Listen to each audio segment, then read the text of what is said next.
Hello, everyone. I'm Jaime Concheyo, cloud engineer at OpenNebula. And today, with my colleague Alex, we are going to be talking about Kubernetes. We will explain cloud cluster provisioning on OpenNebula with persistent storage. So welcome everyone. As you can imagine, configuring a Kubernetes cluster can be a challenging task.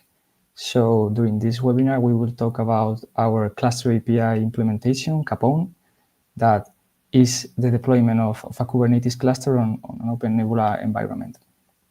Additionally, many of you have worked with stateful applications on Kubernetes, and you can tell that it's a very difficult task managing all those volumes. So in this webinar, we will also talk about our new CSI drivers, the OpenNebula CSI driver, and how it handles the persistent storage volumes on OpenNebula environments.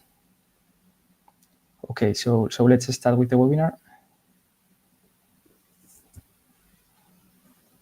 Well, the agenda, we are going to be talking a little bit about Cluster API and CAPONE. We will describe basically the main concepts and how it's done. Then we will continue with the new CSI driver. We will talk about a bit the architecture, the different services that it has, and so on. Then my colleague Alex will do a demo showing CAPONE and the CSI driver, showing real use cases and explaining how it's done. And then we will wrap it up with the Q&A. So feel free to pose your questions in the chat, and we will try to answer them in the end. Okay, so first, what is Cluster API or CAPI? Well, CAPI, it's a subproject of Kubernetes that basically defines a declarative API to manage Kubernetes clusters. The idea is to work with a Kubernetes cluster like any other Kubernetes resource. So we represent clusters as custom resource definitions, or CRDs. We are extending the Kubernetes API to deal with these new objects. With this in mind, we can treat or act over those resources as any other Kubernetes resource. So we can automate its setup, scaling, and even deletion tasks. This ensures some consistent, repeatable, and scalable cluster management. So we can apply any operation like apply, delete, or patch, but we are dealing with a Kubernetes cluster, as we could deal with a pod, a deployment, or any stateful application. Okay, so now let's talk a little bit about the CAPI overview, the main key components and their roles. Well, Cluster API defines two types of clusters. We have the management cluster. That's the one that orchestrates workload clusters. So here is where we actually define the cluster or the Kubernetes cluster that we want to instantiate. So here we would say, okay, I want a Kubernetes cluster with one control plane, two workers, this network, and so on. Then once this management cluster sees this new spec or these new definitions, it will instantiate a workload cluster. The workload cluster is basically the cluster where we run our applications, and it's managed by a management cluster. So we have the management cluster and the workload cluster. But how can we transform a management cluster or a vanilla Kubernetes cluster into a management cluster? Well, CAPI defines three types of providers: the infrastructure provider, the bootstrap, and the control plane provider.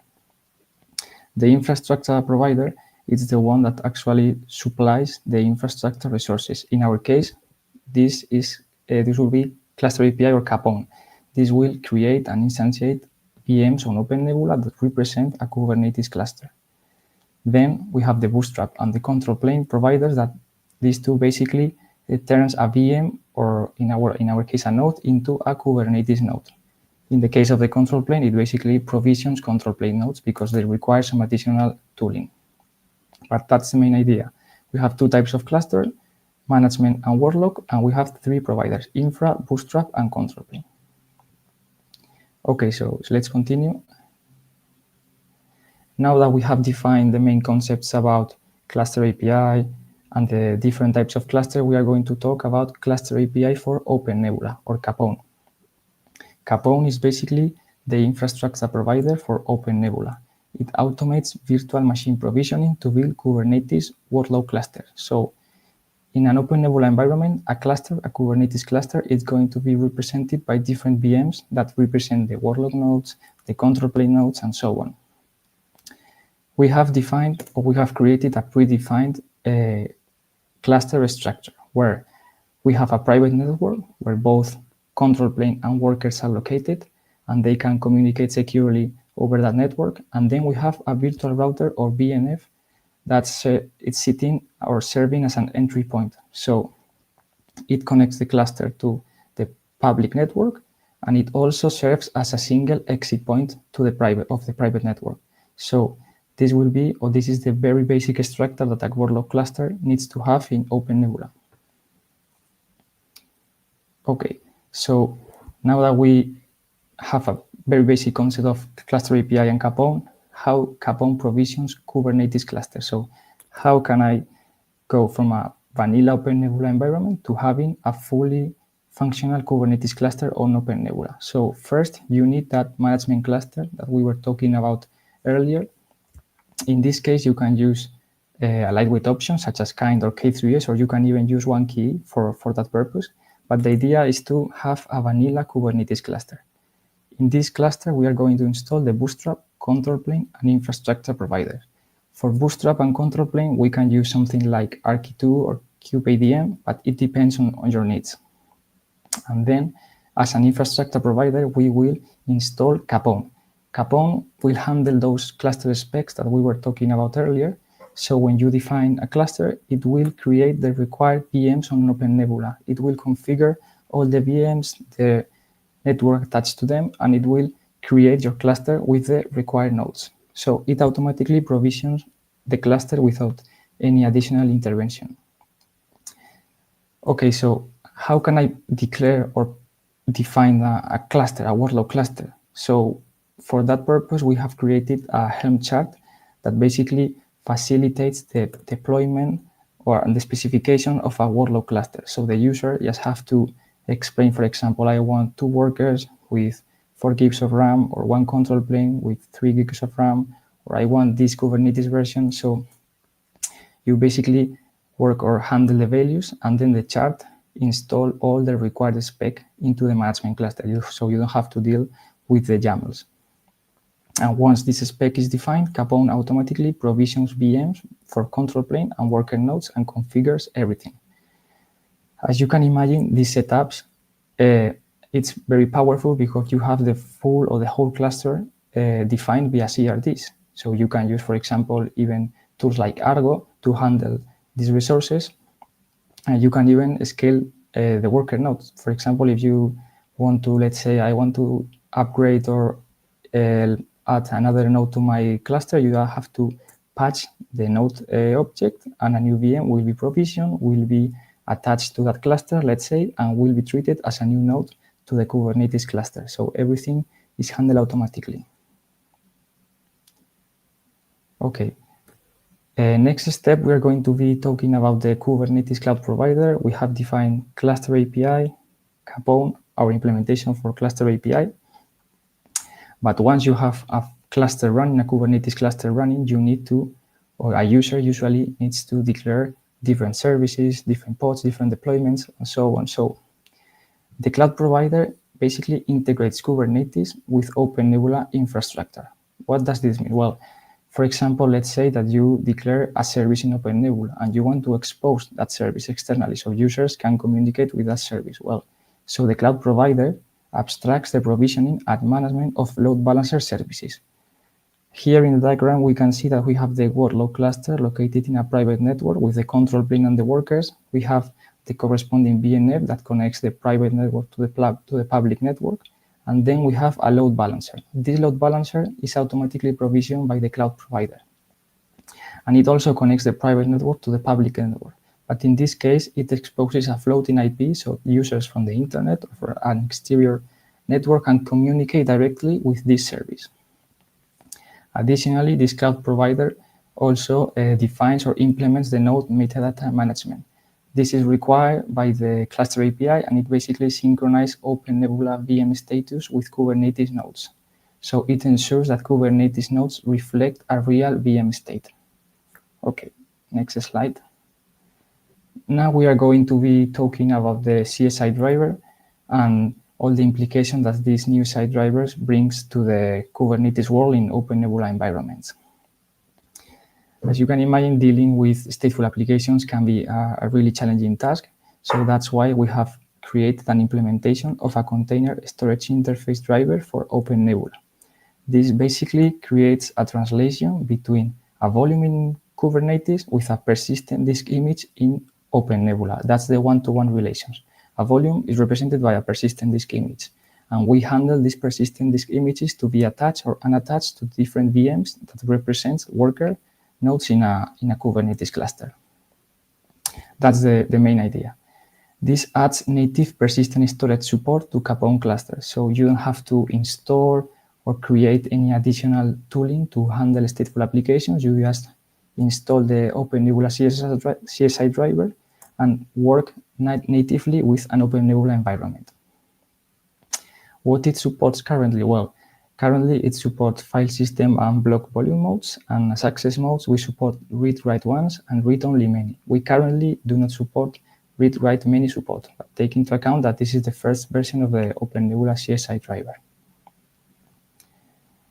Now, we are going to talk a little bit about the service architecture, how the driver has been implemented. Well, the idea is that Kubernetes defines a common spec that any CSI driver needs to follow.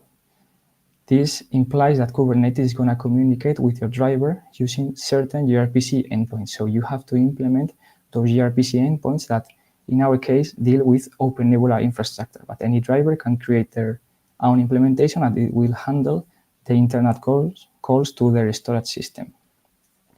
So in our case, Kubernetes communicates with the driver through sidecar containers via gRPC points. But what services did we implement? Well, we implemented three main services. These are defined by Kubernetes, so it's a standard approach. We have the controller service.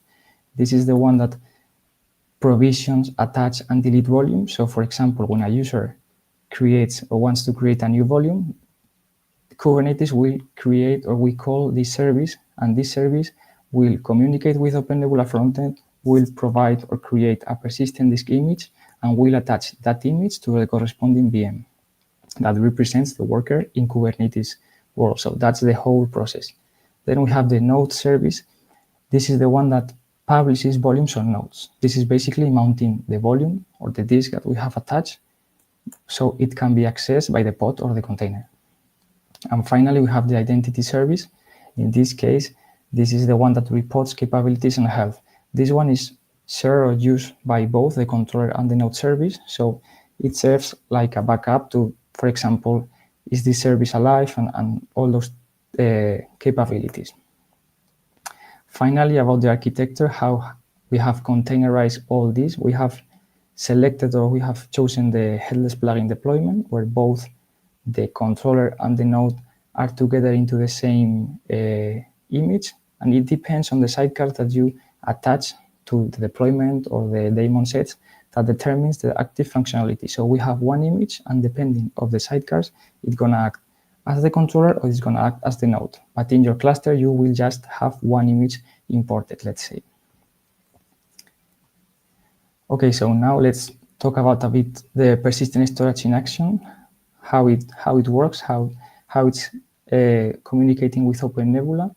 Well, we have the CAPONE VM, that's a vanilla VM in OpenNebula, let's say, with additional tooling, but a very basic VM. Then inside that VM, we have running a Kubernetes worker.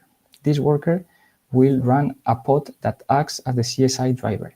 This CSI driver will be listening for those gRPC calls that Kubernetes can create. Once it receives, for example, a call for creating a volume, it will contact OpenNebula using Goka. Goka is our interface for Golang interface for OpenNebula, and through this Goka call, it will create a persistent disk image. Then it will attach that image or that disk to the corresponding VM, and then the node service, it will mount that disk so it can be accessed by the corresponding pod. All these lifecycle operations are handled automatically via the CSI, so you don't have to worry, for example, okay, I have created a volume, but now I'm going to delete the deployment that is using this volume, so you don't have to go to OpenNebula and delete that volume. This is all going to be handled automatically. The creation, deletion, attachment, detachment, everything. So why it matters? Well, it matters because now you can have a cluster deployed on an OpenNebula environment where you know that your data stays safe and available, even if pods are rescheduled or restarted. For example, imagine a very typical situation where you are going to upgrade your cluster, and Kubernetes is going to perform a cordon and a drain operation. First, it will cordon your node, and then it will drain it. Imagine that you have a stateful application running on your worker, and you don't want to lose that data. So with our new CSI driver, this operation will happen automatically without having to manually perform the attachment of the volume and so on. It will unattach the volume from the corresponding node, it will attach it to the new worker, let's say, and it will move all the data from one worker to the other. This also applies in case of node fails. Imagine that you have a cluster with 6 workers and one of them fails or it's been terminated suddenly, and you have data running or stateful application running on that worker. You are not going to lose your data. Data will move from the terminated node to the new node, and it will continue running without any problem. So as you can imagine, this provides native support for stateful applications on OpenNebula without having to actually perform any additional tooling. Okay, so now I'll hand it over to Alex. So he show a real demo where with important use cases. Okay, thank you, Jaime. So let's dive into the demo. Next slide. So first in demo, we are going to show how to install the CSI driver into Kubernetes and also how to operate with it in order to provision some OpenNebula storage into our Kubernetes cluster. So the canonical way to deploy the CSI driver into our Kubernetes workload cluster is using the Helm chart that we have defined in the official GitHub repository, where we will define all the resources that are needed for provision any OpenNebula storage to the cluster. So the main components are the controller server, like as Jaime said before, is the one responsible for watching for persistent volume claims, resource creation into the cluster, and then contact the OpenNebula frontend API for provisioning this storage that fits the specification of the persistent volume claim. So this is a stateful set with a single replica. And also we have the node server that is a daemon set deployed in each node, in each Kubernetes cluster node, and also handles the volume operation of mounting the block volume or the file system volume into our pod in order to be able to access the provisioned data into our workloads. So there are also some resources deployed. There are storage classes where we define the kind of storage that we want to provide to our users into the clusters, like a file system storage of type, for instance, for persistent storage that should be deleted when the persistent volume is deleted, etc., etc. We also have the CSI driver object that contains the metadata for the CSI driver, and also role-based access control configuration for letting the CSI controller access the Kubernetes API. So next slide. Here we have the two main the two commands that we need to install the Helm chart into our Kubernetes cluster. One is for installing the repository in Helm. You can see that is a GitHub repository. And also, we only have one command for installing the Helm chart into the cluster with two parameters. One parameter is the one API endpoint, that is the OpenNebula frontend API. This is in order to let the CCI controller to contact OpenNebula for creating the provisioned disks, and also the OpenNebula authentication for the frontend. Okay, next slide.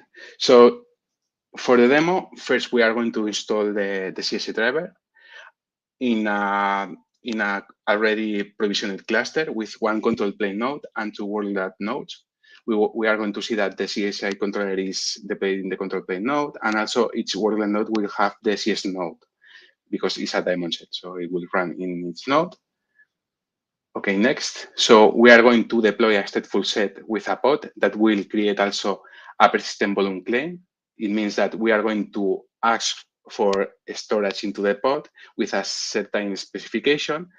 And then, next slide, the CSI controller will watch for this event and, next slide, contact the OpenNebula frontend in order to provision the corresponding disk with the corresponding specification. Next slide. Okay. Once OpenNebula has provisioned this disk, the CSI node is going to attach this disk into the world node. Next slide. Okay. And then all the data or the volume will be available for the pod for writing or whatever, or reading. Okay. Next step is going to, we are going to simulate a cluster upgrade. For instance, we are going to put the world node into maintenance mode. We are going to cordon the node and also drain all or evict all the pods that are in this node. Next slide. Okay. And then the stateful set pod is going to be moved into the other world node.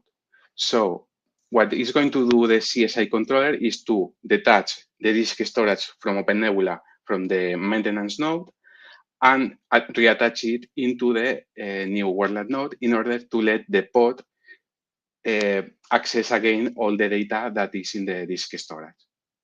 Okay, this will be the operation demo. And finally, we are going to simulate a recovery from an accidental persistent volume deletion. So in case that we accidentally delete the persistent volume object in Kubernetes, if the persistent volume reclaim policy is retained, because there are two kinds of policies. One is delete. That means that when we delete the persistent volume, the corresponding disk in OpenNebula will be also deleted for cleaning the environment, for keeping the environment clean.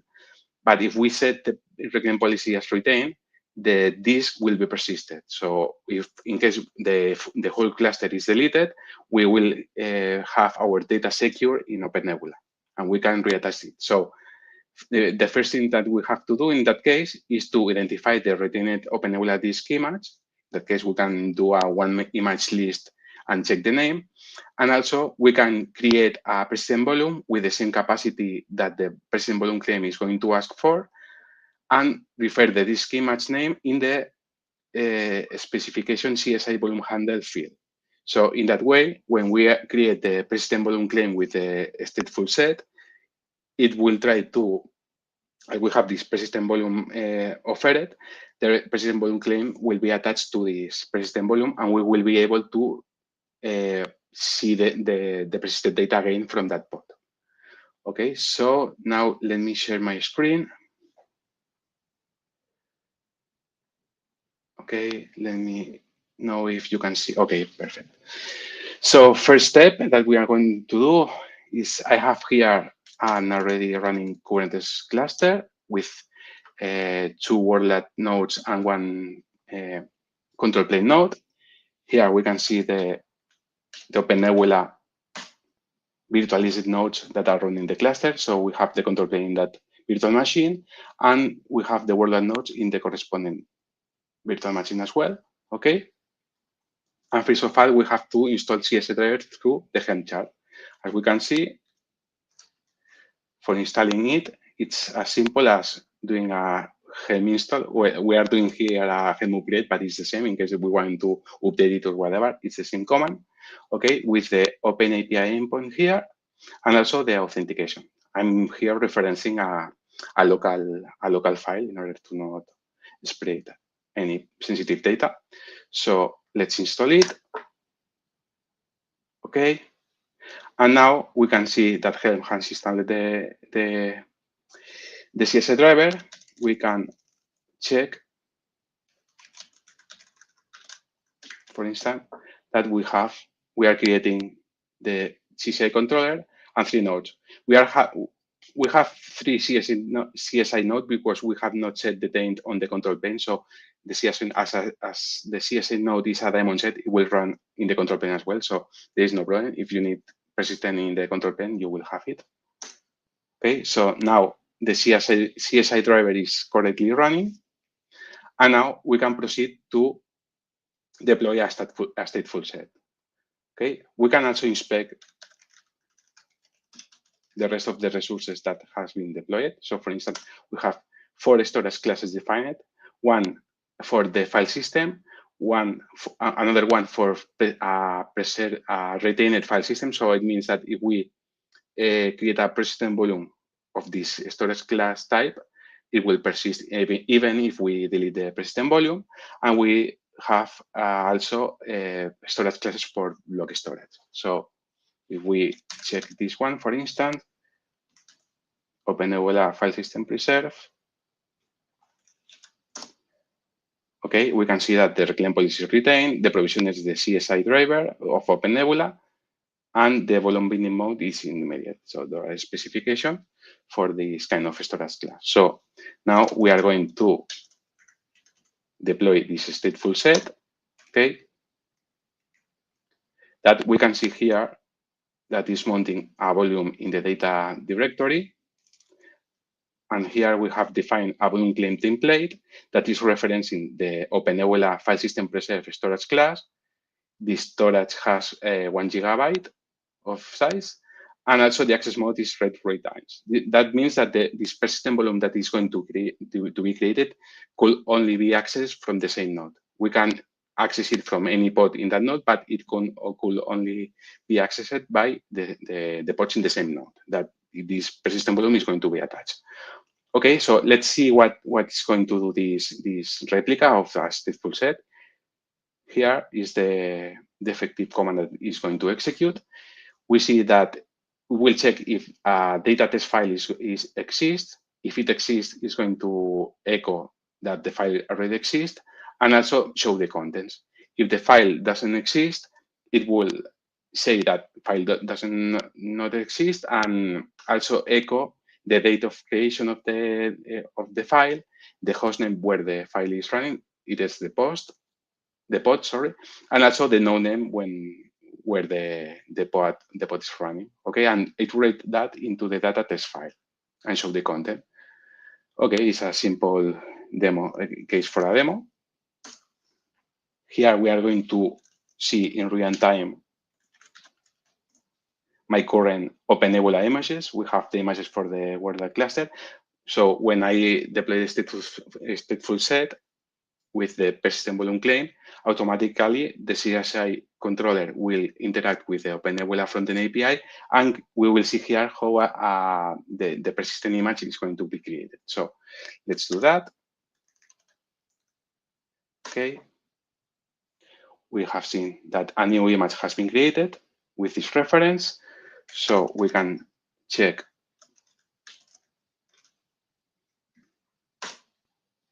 here the persistent volume claim that has been created, okay, with this name for the pod. Okay, this identifier is the persistent volume. We can see here the storage class, sorry, because the image maybe is not the better, but I will guide you through. And here we have the volume attachment. That means that this image, the persistent volume, is in this node, and that this storage image has been attached to this Kubernetes node. So we can go also in OpenNebula and check this virtual machine. Okay, and let me show it. We see in the details. Here we can see that how the virtual machine has this disk attached of 1 GB. Okay, so this worked. We can see that also the pod that is consuming this data. Okay, it's a demo file system business write. We can even check the logs. Okay, yeah, this demo effect absolutely. Let me check if I can connect to the pod. Okay, yes, I think that this is a problem with the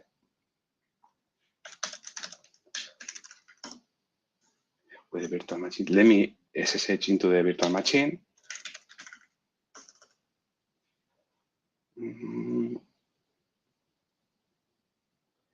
Okay. This is necessary for the demo because you have to trust me that the data has been created. So,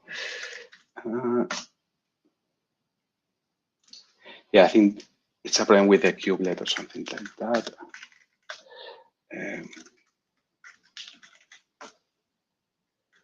Okay, let me check.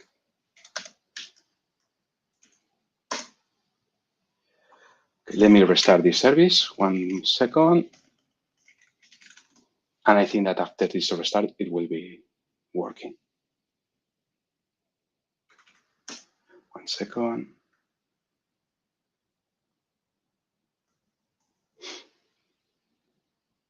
The problem is I have created this cluster this morning and I have been playing with it, so maybe. Okay, now it's working. Okay, it's a problem with the kubelet, sorry. Okay, so we can see here the logs. So it says that the file doesn't exist. And we can see here the creation time. It has been 3 minutes ago. Also the pod name and also the node name where the virtual machine, where the storage, where the file has been created, sorry. Okay, so let me close this. Okay, so now that let's do one thing. Well, we can see also that this pod is effectively running in this node. We are going to check everything. So let's put that node into maintenance mode. So first, we are going to cordon this node. Okay, in order to avoid any possible deployment in this node. And also we are going to drain the node. Okay. This means that we are going to evict any pod that is already running in this node. We are going to ignore the dimension. We don't want to evict the CSA node or whatever dimension that is running there. So, okay. Okay, we can see that the pod is being evicted. Okay, we can see that the image has changed from used to ready and has been redirected. So now, if we check the pod, we can see that it's running in a different node. Okay, the last one was the CVXP6, and the new node is the one terminating key. Okay, so let's see the logs for this pod. Oh, again, I don't know what's happening with the couplets of this. This is the demo effect. Let me connect and restart again. This is not related with the CSI. It's just that I have been playing with the cluster this morning.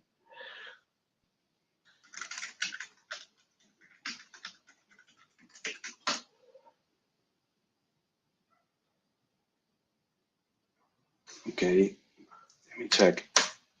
Okay, now it's working.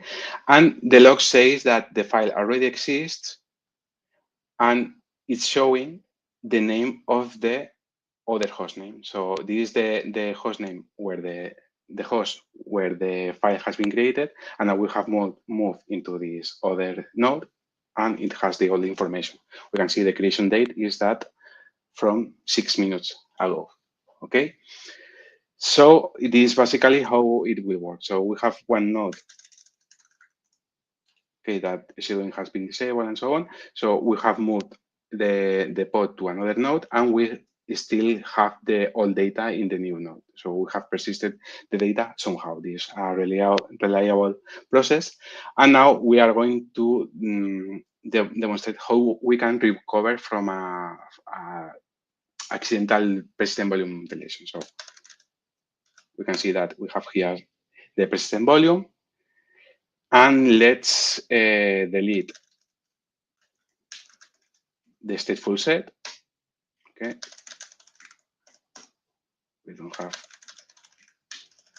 We have to delete the persistent volume claim before.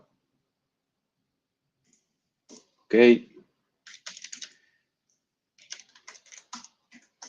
We can see that there is no volume attachment to any disk.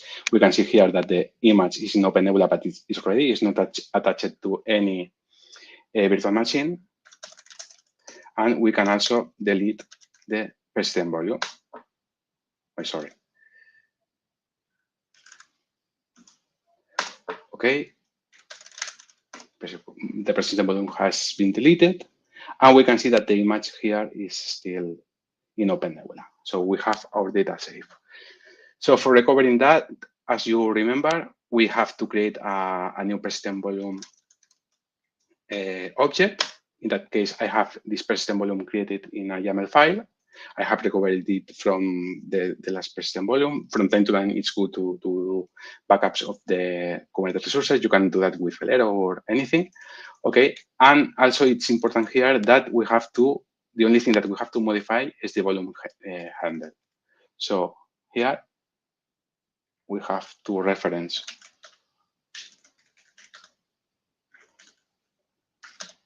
.754. Okay, I will get the name of the image that we want to restore here. Okay, well, okay. And as you can see here, the claim reference is the same name that the persistent volume claim that is created with the stateful set. So in that case, it will coincide, but we can delete that if we want. The important thing is that we keep the specification the same as we were using before. So for instance, we have defined the access mode as read once and the capacity of 1 gigabyte. So it's important that the persistent volume is the same that the persistent volume claim is going to use. If not, it won't match. Okay. Also, the reclaim policy retain and the storage class name is the same. Okay, so let's create this persistent volume. Okay, apply. We can check. We have the persistent volume here created. The status is available. Okay. We can see that there is no persistent volume claim. And then let's redeploy this stateful set again. So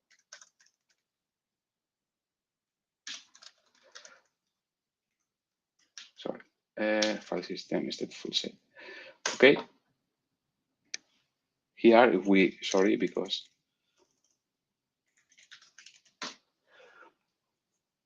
you see here, we have recreated the stateful set and no additional image has been created. We are going to use the same image that was previously created. So if we check the logs for the pod, okay, we are going to see that we are still seeing the data that has been created 10 minutes ago. So we have recovered all the data that we have probably lost in case that we are not using a persistent volume in Kubernetes. So that's it. We have seen here how our data is secured with this method. Okay, I think that we can return to the slides.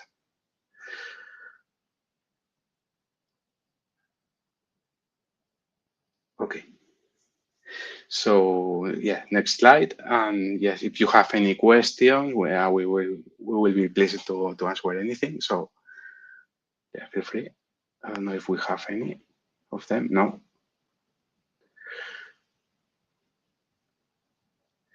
Okay, so I think that yeah, we can give some more time in case somebody's writing.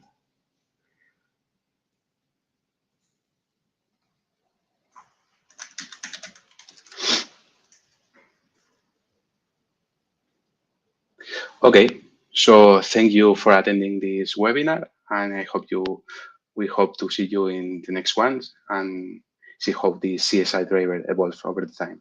Thank you so much.